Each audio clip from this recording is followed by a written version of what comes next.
चलिए, तो आज की क्लास में हम पढ़ते हैं MSIL, जिसका जिक्र हमने फ्रेमवर्क के अंतर्गत भी किया था, माइक्रोसॉफ्ट इंटरमीडिएट लैंग्वेज।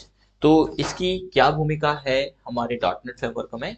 तो ये क्या करता है, जो भी सोर्स लैंग्वेज होती है, सोर्स लैंग्वेज यानी VB आपने सेलेक्ट किया, C++ सेलेक्ट किया या C# सेलेक्ट किया, तो उसका जो सोर्स कंपाइलर होता है वो यहाँ पर आता है उस लैंग्वेज का। यानी सोर्स कोड को सिलेक्ट किया, देन उसका कंपाइलर एक्टिवेट हुआ जहां पर हमने कोड लिखा। कोड लिख करके यानी यूजर ने जो कोड लिखा उसको किसको दिया? उसके कंपाइलर को। जैसे VB तो VB का कंपाइलर, C++ तो C++ का कंपाइलर। वो कोड दिया जाता है MSIL को, यानी माइक्रोसॉफ्ट इंटरमीडिएट को कंपाइलर कोड दे देता है कि भाई ये तेरा कोड ले और इसको अपने हिसाब से कन्वर्ट कर देना। MSIL के पास वो कोड जाता है जो JIT के द्वारा नेटिव कोड में या एग्जीक्यूशन कोड में बदल देता है। तो यही प्रोसेस इसमें दे रखी है। दे भी रखा है MSIL को कॉमन इंटरमीडिएट लैंग्वेज, इन्हें CIL भी कहते हैं, MSIL या CIL। ठीक है, यह एक low level human readable programming language है जो कि डॉटनेट के कॉमन लैंग्वेज इंटरफेस में उपलब्ध होती है। यह लैंग्वेज डॉटनेट सपोर्ट करने वाली लैंग्वेज के कंपाइलर होने पर जनरेट होती है। इस लैंग्वेज को CLR के द्वारा रन किया जाता है। इसे बाइट कोड भी कहते हैं। यह ऑब्जेक्ट ओरिएंटेड असेंबली लैंग्वेज होती है। असेंबली क्या करता है? निमोनिक्स कोड में बदला जाता है। यानी लो लेवल लैंग्वेज की यदि बात की जाए तो लो लेवल लैंग्वेज वह लैंग्वेज जिसके लिए किसी कंपाइलर इंटरप्रेटर आदि का यूज नहीं किया जाता है, वो लो लेवल लैंग्वेज होती है। जैसे मशीनी लैंग्वेज और बाइनरी लैंग्वेज, सॉरी एक ही बात बोल दिया, मशीनी लैंग्वेज और असेंबली लैंग्वेज। क्योंकि जो मशीनी कोड है या बाइनरी लैंग्वेज, उसमें 0 1 की कोडिंग में डेटा होता है, यानी जो भी डेटा हम देते हैं वो बाइनरी डिजिट के अंतर होता है, तो उसको समझना बहुत कठिन होता है। तो बाद में क्या किया प्रोग्रामर ने कि उनके छोटे छोटे निमोनिक से कोड बना लिए जो कन्वर्ट हो जाते हैं। जैसे कोई प्रोसेस है एड की 2 नंबर को जोड़ने का, तो उसका ADD कोड दे दिया गया, उसको हम असेंबली। तो ये क्या करता है, असेंबली के बेसिस पर उसको एग्जीक्यूशन कोड में बदलता है। यह ऑब्जेक्ट ओरिएंटेड असेंबली लैंग्वेज होती है जो कि CLR के द्वारा वर्चुअल मशीन पर एग्जीक्यूट हो जाते हैं। डॉटनेट में प्रयोग होने वाली सभी लैंग्वेज कंपाइल होने पर लैंग्वेज स्पेसिफिक कंपाइलर के द्वारा MSIL या CIL में परिवर्तित हो जाती है। यह डायरेक्टली मशीन कोड में नहीं बदलती। CIL एक CPU और प्लेटफॉर्म इंडिपेंडेंट कोड होते हैं। इसके बाद यह बाइट कोड डॉटनेट CLR के द्वारा मशीन कोड में परिवर्तित होकर प्रोग्राम को रन कर देते हैं। MSIL कोड किसी भी इन्वायरमेंट जो कि डॉटनेट फ्रेमवर्क को सपोर्ट करता है उस पर एग्जीक्यूट किए जा सकते हैं, क्योंकि पर्टिकुलरली माइक्रोसॉफ्ट द्वारा इसी काम के लिए बनाया गया है ताकि डिफरेंट डिफरेंट लैंग्वेज के कोड को एग्जीक्यूट किया जा सके। ये इसका डायग्राम है। यदि इस प्रकार से एग्जाम में एक्सप्लेन करके आते हैं, मार्क्स अच्छे मिलेंगे। क्या करता है source code language specific compiler के द्वारा कॉमन इंटरमीडिएट लैंग्वेज में परिवर्तित हो जाते हैं। CIL के अनुसार डॉटनेट असेंबली बना देता है। यह बाइट कोड CLR में एग्जीक्यूट होने के लिए चले जाते हैं। CLR इन्हें मशीनी कोड में परिवर्तित कर एग्जीक्यूट कर देता है। यानी मेन कंपोनेंट कौन है? तो मेन कंपोनेंट इसका है CLR, यानी कॉमन लैंग्वेज रन टाइम। इसके बाद आता है असेंबली। असेंबली क्या है? जैसे हम कहते हैं ना कि प्रार्थना का समय हो गया, असेंबली का समय हो गया, तो असेंबली में क्या हो गए? सभी लोग सम्मिलित होंगे, स्टूडेंट भी होंगे, पूरी यानी जिसको हम क्लास बोलते हैं वो भी होगी। फिर उसमें उस क्लास को कंट्रोल करने वाले, तो क्लास को कंट्रोल कौन करते हैं? टीचर करते हैं। टीचर को कंट्रोल कौन करता है? तो प्रिंसिपल करते हैं। ऐसे एग्जाम्पल के तौर पर सेम यहाँ पर हमारे ऑब्जेक्ट क्या है? तो हमारा ऑब्जेक्ट है हमारी क्लास। और क्लास के अंदर क्या है? क्लास के अंदर कई प्रकार के वेरिएबल्स रहेंगे, कई प्रकार का डेटा रहेगा, उन सभी को कंट्रोल करता है क्लास। क्लास को कंट्रोल कौन करता है? तो कई प्रकार के फंक्शन, मेंबर फंक्शन को कहते हैं, उनको वो कंट्रोल करते हैं। सेम असेंबली डॉटनेट फ्रेमवर्क के अंतर्गत वही है जो आगे हम प्रैक्टिकल में प्रोग्राम के माध्यम से भी देखेंगे। एक क्लास है, उसके अंतर्गत कई प्रकार के ऑब्जेक्ट हमने क्रिएट किए। ऑब्जेक्ट यानी डेटा, एनी डेटा टाइप या इनपुट आउटपुट एनी जो भी है, वो सब क्लास के अंतर्गत रहते हैं। और उनको कंट्रोल करने वाले के लिए जो फंक्शंस होते हैं उनको हम बोलेंगे असेंबली।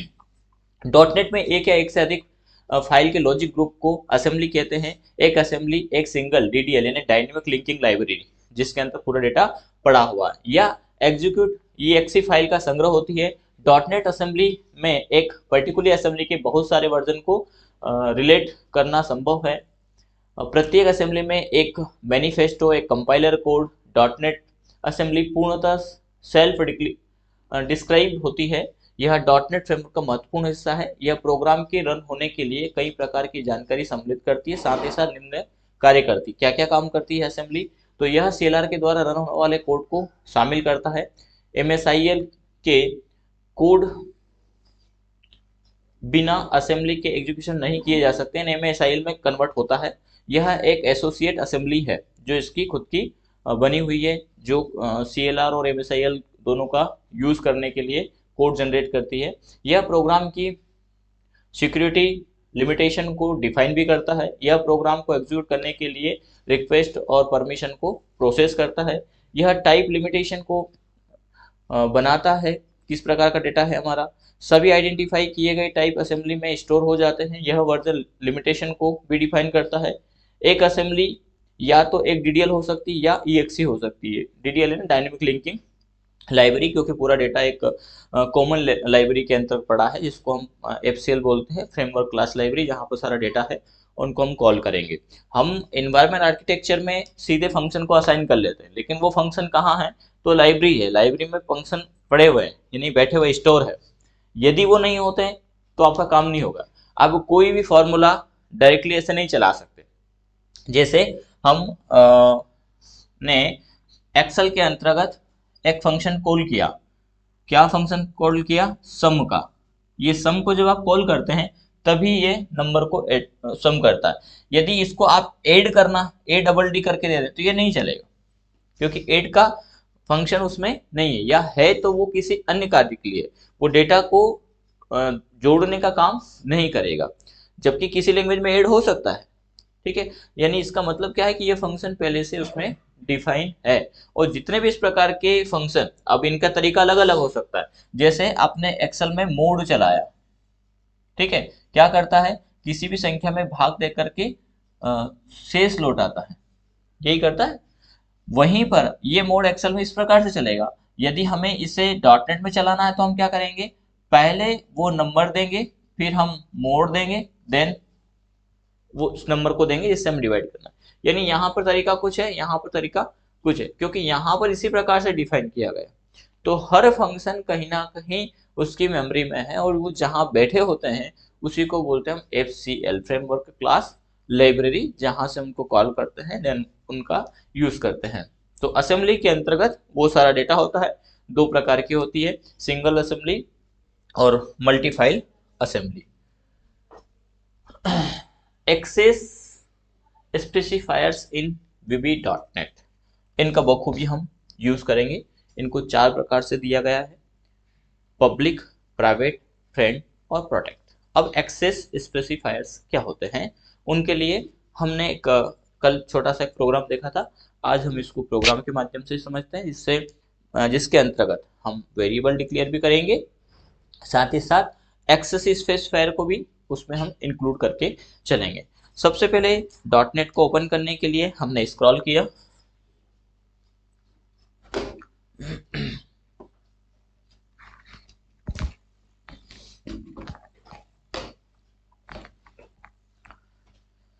और स्क्रॉल में आपने माइक्रोसॉफ्ट विजुअल स्टूडियो, यहाँ पर माइक्रोसॉफ्ट विजुअल स्टूडियो को सिलेक्ट किया एंड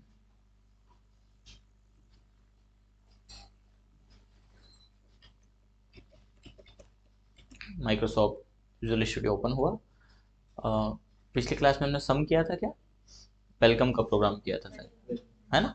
चलिए, तो आज हम एक सम का प्रोग्राम यहाँ पे देख लेते हैं, नया क्रिएट कर लेते हैं। प्रोग्राम का नाम आपको यहाँ देना है, जैसे हमने दिया इसका sum2 नाम से बना लेते हैं, और डायरेक्टरी आपने सिलेक्ट किया होगा, देन ओके करेंगे। तो ये हमारा एक विंडो फॉर्म ओपन हो गया है, ठीक है। फिलहाल के लिए हम इसका कलर सेट कर रहे हैं, और प्रत्येक ऑब्जेक्ट या जिसको आईडी टूल कहते हैं, उन ऑब्जेक्ट की अपनी प्रॉपर्टी होती है। जैसे हम लोगों की प्रॉपर्टी, हमारी प्रॉपर्टी क्या है? तो हमारा नाम, पिता का नाम, माता का नाम, हमारा एड्रेस, ठीक है। ये क्या है? जिससे हमारा स्टेटस पता चलता है, हम किस देश के हैं, किस प्रदेश के हैं, किस जिले के हैं, किस जाति के हैं, किस धर्म के हैं, माता पिता को, ये क्या हमारी प्रॉपर्टी जो हमारा पूरा स्टेटस बताती है। सेम हर ऑब्जेक्ट की अपनी एक प्रॉपर्टी है जो सेट करने पर उसके गुण को कंट्रोल भी करती है। जैसे इसको फॉर्म को सेलेक्ट किया तो ये प्रॉपर्टी विंडो आया। ये हो सकता है कि यहाँ शो न हो, ये ध्यान रखिएगा। तो क्या करिएगा, राइट क्लिक करना है और प्रॉपर्टी को क्लिक करना है। जब आप प्रॉपर्टी को क्लिक करेंगे तो एक प्रॉपर्टी विंडो आएगा। इस प्रॉपर्टी में सब कुछ निर्धारित हो रहा है। क्या है तो बोले फॉर्म है। क्या स्टेटस है उसका, तो सिस्टम विंडो फॉर्म है। फिर उसके संबंधित सारी सेटिंग्स यहाँ पे दी गई है, पूरा डिटेल। उसी में हमें जैसे बैकग्राउंड कलर सेट करना है तो ये बैकग्राउंड कलर पे गए, देन एरो को क्लिक किया। यहाँ पर कलर है सिस्टम, वेब एंड कस्टम, तो हम कस्टम में चले जाते हैं और यहाँ से कोई भी कलर फिलहाल के लिए सेलेक्ट करेंगे। रेड कलर ज़्यादा तेज हो जाएगा, हाँ ये कलर सेलेक्ट कर दिया। तो फॉर्म का कलर हमने कर दिया। कलर ना भी करे तो प्रोग्राम रन होगा, कलर से कोई लेना देना नहीं है। सिर्फ कलर इसलिए सेट किया ताकि जो रिकॉर्डिंग है वो थोड़ा व्यवस्थित तरीके से आए वाइटनेस के लिए। बाकी आप कर सकते हैं, ज़्यादा अच्छा है। एक डिजाइन बहुत मायने रखाती है आपके प्रोग्राम में, क्योंकि डिजाइन में कलर भी आता है, डेटा कोडिंग तो आता ही है, वो भी एक डिजाइन है। डेवलप करना यानी डिजाइन डेवलप दोनों होता है। तो हमें डिजाइनिंग फर्स्ट प्रायोरिटी पे रखना है फिलहाल के लिए। ये फॉर्म आया। हमने पिछले क्लास में एक बटन लिया था, हम यहाँ पर भी बटन लेते हैं। बटन को लेने के लिए आप यहाँ से सेलेक्ट करिए, देन यहाँ पर दीजिए। साइज बढ़ाना है तो ये एरो के सिंबल से है, यहाँ पे आप बटन का साइज बढ़ा सकते हैं। ठीक, अब इससे हमें क्या करना है, हमें दो नंबरों का टोटल करना है। ठीक है, तो हम इसका कोड या तो पहले इसका नाम सेट कर दें। जब आपने फॉर्म सिलेक्ट किया तो प्रॉपर्टी फॉर्म की आई। जब आपने बटन सिलेक्ट किया, सेलेक्ट समझ रहे हो, ये सिलेक्ट हो गया। ठीक है, तो जब आपने बटन सिलेक्ट किया तो आप यहाँ पर प्रॉपर्टी किसकी आई, बटन की। यानी जो भी कुछ अब स्टेटस सेट होगा वो किसका होगा, बटन का होगा। तो बटन का एक होता है टेक्स्ट जिसपे लिखा बटन 1। इस बटन 1 का जो टेक्स्ट प्रॉपर्टी है, एक नेम प्रॉपर्टी होती है। नेम में बटन का नेम बटन है, ये दोनों एक जैसे दिखेंगे। यानी टेक्स्ट यहाँ है,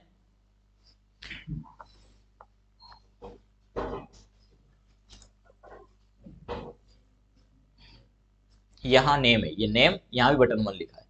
तो स्टूडेंट क्या करते हैं कई मामलों में कि इस बटन का नाम यहाँ पर प्लस या सम लिख देंगे, तो इस बटन का नाम चेंज हो जाएगा। जो बटन 1 लिखा है ना, यदि आपने यहाँ क्या लिख दिया, सम लिख दिया, ठीक है, तो ये बटन नहीं रही। अब क्या हो गई, ये सम हो गई। इससे क्या होगा, ये चेंज नहीं होगा, इसका नाम ही चेंज हो गया। अब इसकी इस फ्रेमवर्क में जो पहचान है वो सम नाम से, न कि बटन नाम से। तो आपका नेम आपको अभी चेंज नहीं करना है, उसका नेम तो आप बटन ही रहने दें, बटन 1। ठीक है, आपको क्या चेंज करना है, तो चेंज करना है हमें टेक्स्ट। तो ये टेक्स्ट में जाएंगे, जहाँ टेक्स्ट लिखा बटन, और इस टेक्स्ट में हमने लिख दिया, जैसे हमें सम करना है तो हमने लिख दिया सम, ये इस प्रकार। या सम लिख दें, या प्लस हो रहा है तो हम प्लस का सिंबल भी लगा सकते हैं। ठीक है, ये प्लस लगा दिए। बहुत छोटा आ रहा है, यदि इसको बड़ा करना है तो यहाँ पे है फॉन्ट, इस फॉन्ट में जाइएगा, डॉटेड को क्लिक करिएगा और बोल्ड कर देते हैं हम, साथ ही साथ फॉन्ट का साइज बढ़ा देते हैं, देन ओके करेंगे तो ये फॉन्ट बढ़ गया। यदि बाय द वे फॉन्ट का कलर आपको चेंज करना है तो ये कलर है, यहाँ पर फॉर कलर में कस्टम में जाइएगा, देन जो भी कलर आपको लेना है वो कलर आप यहाँ से सिलेक्ट कर लीजिएगा। ठीक है, ये कलर उसका सेट हो गया। फॉन्ट का कलर, बैकग्राउंड भी इसका कर सकते हैं। बैकग्राउंड कलर में जाकर के बटन का बैकग्राउंड, जिस प्रकार से फॉर्म का बैकग्राउंड ऐसे ही बटन का बैकग्राउंड हो जाएगा। ठीक है, तो पिछले क्लास में हमने एक टास्क इससे दिया था। तो जब हम डबल क्लिक करते हैं तो इसकी खुद की कोड विंडो ओपन होती है। अब हमने इसका नाम सेट कर दिया था सम, इसलिए अभी सम आ रहा है ये। उसके बाद शायद सेव नहीं किया गया, फिलहाल वो नाम चेंज हो जाएगा। तो यहाँ पर इस लोकेशन को हम कहेंगे कोड विंडो। लेकिन ये कोड कौन सी है, ये बहुत मायने रखता है। तो ये यहाँ पे देखेंगे, आप लिखेंगे पब्लिक क्लास लिखा हुआ है ऊपर, यहाँ देखेंगे क्या लिखा है, प्राइवेट। प्राइवेट किसकी है, तो इस बटन की है। यानी यहाँ से यहाँ तक का जो क्षेत्र है वो प्राइवेट है। यानी इस जगह में, इस लोकेशन में जो भी कोड लिखा जाएगा, उस कोड का जो भी वेरिएबल लिखा जाएगा, उस वेरिएबल का जो यूज करेगा वो कौन करेगा, ओनली ये बटन। कौन बटन, बटन 1 ही उसका यूज कर सकता है, क्योंकि वो उसकी प्राइवेट संपत्ति है, यानी उसका प्राइवेट डिक्लेरेशन है। इससे जो भी टास्क होंगे, जो भी आप बटन को देंगे, वो सब ये प्राइवेटली करेगा। लेकिन यदि इस लाइन से ऊपर ये लोकेशन से, तो ये लोकेशन, ये पूरा क्या है, ये पब्लिक है। कैसे पब्लिक होगा? क्योंकि इस पब्लिक क्लास के अंतर्गत और एसोसिएट मेंबर्स आएंगे। जैसे हमने एक और बटन लिया, उदाहरण के तौर पर ये एक बटन है प्लस के लिए, हमने इसको कॉपी पेस्ट कर दिया, या तो कॉपी पेस्ट कर दें या फॉर्म से यहाँ से उठा करके भी रख देना, वो भी चलेगा। ये प्लस की जगह अब हम कर देते हैं इसको माइनस। फिलहाल ये माइनस का है, इस पर डबल क्लिक करेंगे, इसका नाम क्या है? सम बटन 2। लेकिन इन दोनों के बीच में आप यदि देखें तो ये अपनी इसकी प्राइवेट क्लास को लिए बैठा, ये अपनी प्राइवेट क्लास को बैठा, लेकिन ये दोनों पब्लिक क्लास में है। यदि हमने कोई वेरिएबल यहां डिक्लेयर किया, इसका मतलब है कि उसका यूज ये भी कर सकता है और उसका यूज, क्लियर है? यानी ये है आपकी प्राइवेट क्लास किसकी? बटन 1 की। ये है प्राइवेट क्लास बटन 2 की, और ये है हमारी पब्लिक क्लास। तो ये तो हो गई हमारी प्राइवेट और पब्लिक। अब एक्सेसिफायर की जो हम बात कर रहे हैं वो ये कहता है कि जब भी कोई वेरिएबल पब्लिक डिक्लेयर किया गया, मतलब कि उसका यूज कौन कौन कर सकते हैं? सभी कर सकते हैं। जैसे गवर्नमेंट हेडपंप या गवर्नमेंट की कोई भी चीज देख लो, क्या है? कहता है ना पब्लिक है। मानस भवन बना होता, पब्लिक है, कोई भी यूज कर सकता है। आपने अपने यहां पर अपने मकान में कोई हेडपंप लगा रखा है, ट्यूबवेल लगा रखा है, क्या है? प्राइवेट। उसका यूज कौन कर सकते हैं? Associate function. कौन? हमारे घर के मेंबर। खूब पानी भरेंगे, कोई इश्यू नहीं। पब्लिक में, पब्लिक हेडपंप में पब्लिक बोरवेल है, सब पानी भर सकते हैं। हमारे यहाँ का हम ही भर सकते हैं। लेकिन बाय द वे किसी पड़ोसी को पानी चाहिए तो क्या करेगा? हमसे परमिशन लेगा कि क्या आपके यहाँ से पानी ले लें? तो हमारे किसी मेंबर ने बोल दिया कि हाँ ले लो, मतलब क्या किया? हमने एक फ्रेंड सर्कल के तौर पर उसको डेटा रिप्रेजेंट कर दिया। क्या एक्सेसिफायर कहलाएगा? वो कहलाएगा फ्रेंड एक्सेसिफायर, वाया रेफरेंस लिया। एक होता है प्रोटेक्टेड। हमारे यहाँ बोरवेल में ताला लगा हुआ था, जिस रूम में वो था, हमने क्या करा? एक चाबी अपने पास थी, एक चाबी पड़ोसी को दे दी। यानी अब पानी हम भी भर सकते हैं, चाबी उनके पास है तो स्वतंत्र हो गया। चाबी दी मतलब क्या है? परमिशन दिया है। यानी जहां पर प्रोटेक्टेड तरीके से कोई डेटा मेंबर का यूज किया जाता है तो उसको एक्सेसिफायर बोलेंगे हम प्रोटेक्टेड वाया सिक्योर। नॉर्मली अभी हम डेली जो रूटीन में लेके आएंगे वो दो ही लेके आएंगे, पब्लिक और प्राइवेट। ठीक है, प्रोटेक्टेड को आगे हम देखेंगे। तो यही यहां पर दिया गया। पहले हम इस कंसेप्ट को खत्म कर दें, इसके बाद प्रोग्राम की ओर आगे बढ़ेंगे।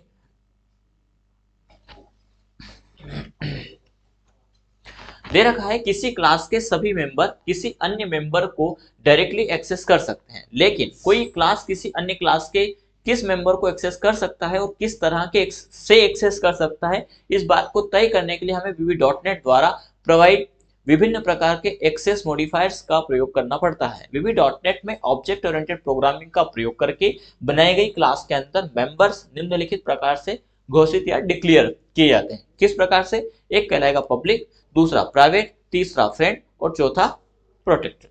ठीक है, पब्लिक क्या कहता है? जब किसी क्लास को पब्लिक एक्सेस मॉडिफायर्स के साथ डिफाइन किया जाता है तो उस क्लास के पब्लिक एक्सेस वाले मेंबर समान असेंबली या एक्सटर्नल असेंबली में समान रूप से डायरेक्टली एक्सेसिबल होते हैं, यानी बराबर का दर्जा है। ए और बी दो नाम के वेरिएबल हमने डिक्लेयर किए तो उनका यूज ए बटन भी कर पाएगा, यानी बटन 1 भी कर पाएगा और बटन 2 भी कर पाएगा। जस्ट हम इसका प्रैक्टिकल भी देखेंगे। इसलिए इस प्रकार की क्लास को किसी भी असेंबली में बिना किसी रिट्रैक्शन, इनहेरिटेंस भी कह सकते हैं हम, या उसका इंट्रोडक्शन भी कह सकते हैं, उसके द्वारा डायरेक्टली यूज किया जा सकता है। प्राइवेट में जब किसी क्लास को प्राइवेट एक्सेस मॉडिफायर के साथ डिफाइन किया जाता है तो उस क्लास के प्राइवेट एक्सेस वाले मेंबर न तो समान असेंबली की को ड्राइव क्लास में देते हैं और ना ही एक्सटर्नल असेंबली देते हैं, यानी वो प्राइवेट है, उसका यूज सिर्फ और सिर्फ उस बटन के एसोसिएट मेंबर फंक्शन ही कर पाएंगे, जो भी उसको एनी टास्क हमें लेना है या देना है। फ्रेंड में क्या होगा? यह वेरिएबल को फ्रेंडली एक्सेस प्रदान करता है। इसका अर्थ है कि यदि किसी वेरिएबल को फ्रेंड डिक्लेयर किया गया है तो वह वेरिएबल उस क्लास में प्रयोग किया जा सकता है या सेम असेंबली में प्रयोग किया जा सकता है। दूसरा है प्रोटेक्टेड। प्रोटेक्टेड में आपको परमिशन मिल जाती है। जब किसी क्लास को प्रोटेक्टेड एक्सेस मॉडिफायर के साथ डिफाइन किया जाता है तो उस क्लास के प्रोटेक्टेड एक्सेस वाले मेंबर समान असेंबली या एक्सटर्नल उसके जैसी असेंबली में यूज किया जा सकता है उसका, यानी जो भी हम असेंबली बनाएंगे तो ये प्रैक्टिकल में दोनों समझ में आएंगे। ये अभी हमारा दोनों का इनका प्रैक्टिकल करके देखते हैं। चलते हैं हम डॉट नेट पर। ये हमारी क्लास है। पहले हम प्लस का कैलकुलेशन देखने वाले हैं, और प्लस का कैलकुलेशन देखने के लिए हमें यहाँ पर दो आईडी टूल्स चाहिएंगे, जिसमें हम लेते हैं टेक्स्ट बॉक्स 1, टेक्स्ट बॉक्स 2, और दोनों का रिजल्ट चाहिए टेक्स्ट बॉक्स 3 में। ठीक है, तो इसको हम कहेंगे T1, T2 और T3।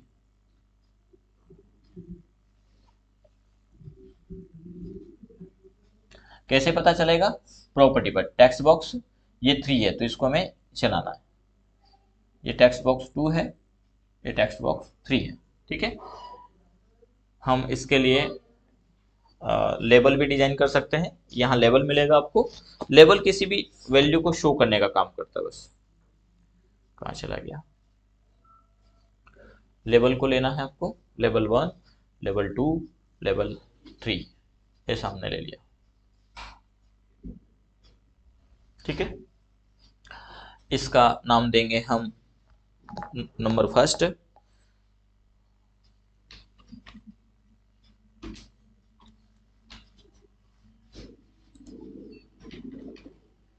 नंबर सेकेंड, और ये अब इसमें हम अभी तो सम करेंगे तो हम कह सकते हैं टोटल या सम जो भी है, या हम ज़्यादा अच्छा है कि इसको इक्वल से डिफाइन कर दें, प्लस माइनस सब के लिए काम आ जाएगा। ठीक है, ये हमने किया। अब यहाँ हमें इन दो टेक्स्ट बॉक्स की वैल्यू को ऐड करवाना है, text box 1 and text box 2। तो हम इसकी क्लास पे जाते हैं, यानी बटन की क्लास पर गए, और यहाँ इस पे हमने बोला क्या करें, बोले जो टेक्स्ट बॉक्स 3 है, टेक्स्ट बॉक्स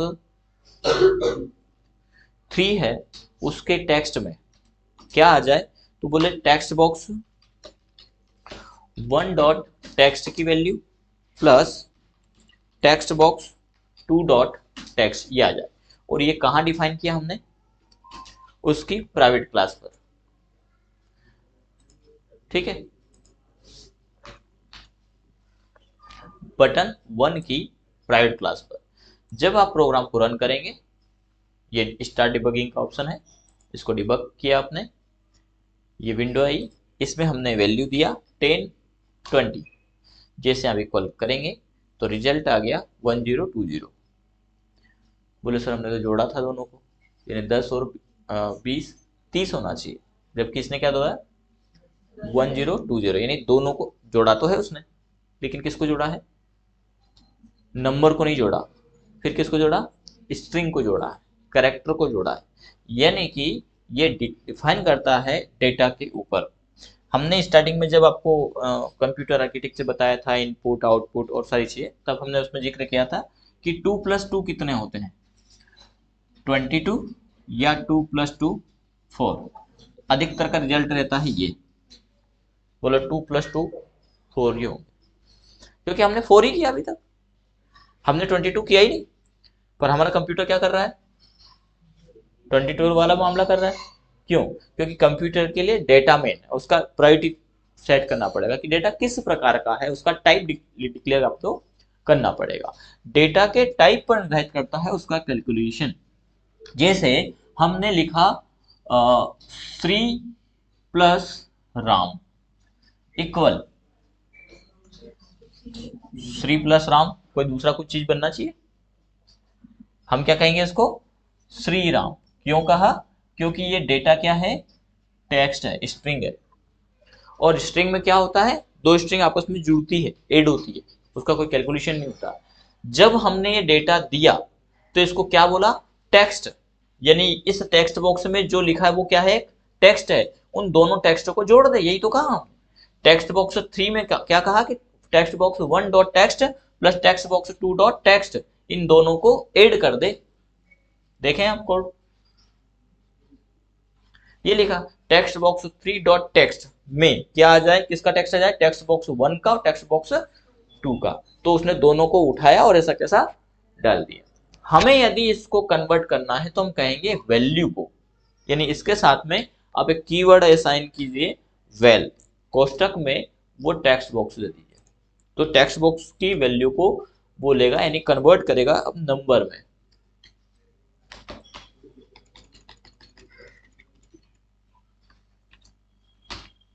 फिलहाल जो ऑपरेशन हो रहा है ये प्राइवेट क्लास पे डिक्लेयर किया गया है, यानी हमने इसकी प्राइवेट क्लास पे बोला कि दो टेक्स्ट बॉक्स की वैल्यू को ऐड कर दे और किस में लौटा दे, टेक्स्ट बॉक्स 3 में। ठीक है, हम रन करते हैं, पहले तो वैल्यू तो दें, वैल्यू दिया हमने 10 20, एंटर, अब क्या मिला 30, यानी क्या किया, दो वैल्यू को ऐड किया। ठीक है, इसी प्रकार आपको यदि माइनस करना है तो आप किस बटन पे जाएंगे, बटन 2 पर जाएंगे। ठीक है, इसकी कोड पे लिखेंगे, क्या कोड लिखेंगे, सेम कोड, टेक्स्ट बॉक्स 3, यानी 1 में से माइनस किसको कर दे, 2 को। ठीक है, यदि हमें प्लस माइनस के अलावा इनटू करवाना है, ठीक है, तो इस पे हम सेम कोड लिखेंगे, किस पे लिख रहे हैं, बटन 3 पे, टेक्स्ट बॉक्स में नहीं लिख रहे हैं, क्योंकि टेक्स्ट बॉक्स को आप डबल क्लिक कर दोगे तो कोड उसका खुल जाएगा, पर टेक्स्ट बॉक्स में तो वैल्यू है और टेक्स्ट बॉक्स की वैल्यू को टेक्स्ट बॉक्स 3 में चाहिए, लेकिन वाया किसके द्वारा, बटन के द्वारा, क्योंकि बटन किसी परफॉर्म को कर रहा है, यानी बटन कौन सी को, बटन की क्लिक इवेंट पर हमने लिखा है। ठीक है, चाहे तो आप देख सकते हैं, ये बाय क्लिक, क्लिक लिखा मतलब क्या है, कौन सी इवेंट है, क्लिक इवेंट है। आगे हम पढ़ेंगे इवेंट भी, और उसका जिक्र मैं कर रहा हूँ। इवेंट क्या है, तो कोई भी टास्क जब कंप्यूटर को देते हैं तो वो इवेंट है। अब वो किस प्रकार से दी जाती है, तो नॉर्मली हम या तो कीबोर्ड के माध्यम से देते हैं या माउस के माध्यम से। जब कोई टास्क या इवेंट कीबोर्ड के माध्यम से दी जाती है तो कहलाती है हमारी कीबोर्ड इवेंट। जब कोई टास्क या इवेंट माउस के माध्यम से दी जाती है, माउस इवेंट। तो माउस में भी कई प्रकार की इवेंट होती है, कीबोर्ड में तो नॉर्मली कौन कौन सी होगी, एनी की प्रेस, कोई भी की प्रेस करते हो, एंटर भी करोगे तो क्या करेगा, वो प्रेस करना ही होगा। लेकिन माउस में ये चेंजेस हो जाता है, माउस में क्लिक अलग होती है, डबल क्लिक अलग होती है, उसका मीन अलग होता है। माउस को ड्रॉग अलग करते हैं, ड्रॉप अलग करते हैं, माउस को मूव अलग करते हैं, करते नहीं करते हैं।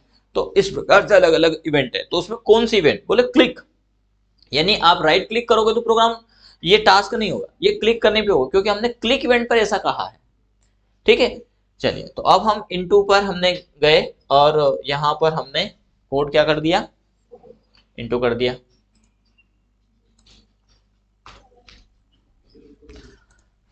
एक और बटन बना लेते हैं,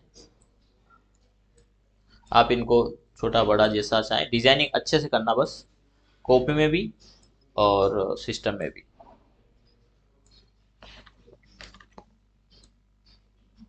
कॉपी पेस्ट भी कर सकते हो, नया भी ले सकते हो। ठीक है, ये हमने किया, इस पर हम गए और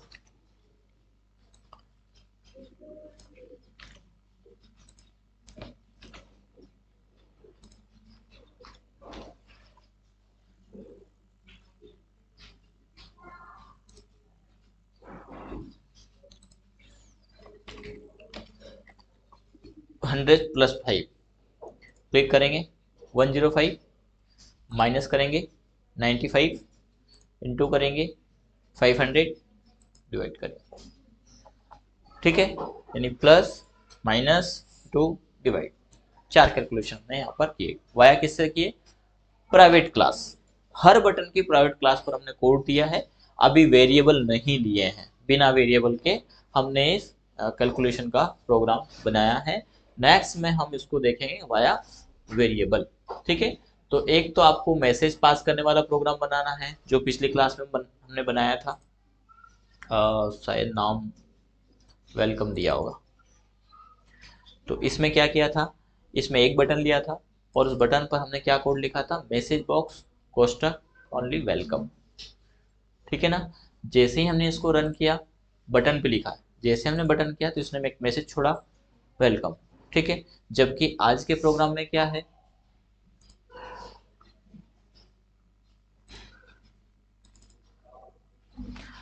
आज के प्रोग्राम में हमने टेक्स्ट बॉक्स लिया है, अब आप कॉपी में जब इनकी डिजाइनिंग करेंगे तो टेक्स्ट बॉक्स 1 2 3 और बटन सबके बॉक्स ही बनाएंगे आप कॉपी में। तो पता कैसे चलेगा कि क्या बटन है क्या टेक्स्ट बॉक्स है? सब एक जैसे दिखेंगे आपके। इसमें इसमें तो विजिबिलिटी के कारण ये थोड़ा लाइट दिख रहा है, डार्क अलग पहचान में आ रहा है कि हाँ ये बटन है, ये लेबल है। लेबल में तो ट्रांसपेरेंसी आया, सिर्फ टेक्स्ट आ रहा है। तो यहाँ पर पहचानोगे, लेकिन कॉपी में बनाओगे तो सब बॉक्स है। तो क्या करेंगे, ये टेक्स्ट बॉक्स है तो इसके आगे लिखेंगे T1 T2, मतलब टेक्स्ट बॉक्स 2 शॉर्ट में, टेक्स्ट बॉक्स 3 यानी T3, B1 B2 B3 B4। आगे और भी ऑब्जेक्ट एक्टिव कंट्रोल से लेंगे तो क्या लिया है उसको आइडेंटिफाई करें आप कॉपी में। ठीक है, लेबल है तो L1 L2 L3, देन इसका कोड लिखना। तो पहले फॉर्म डिजाइन बनाना है, फिर आपको कोड नोट करना है। ठीक है, तो ये फॉर्म डिजाइन बनाए, फिर आपको ये कोड लिखना है। ठीक, करें।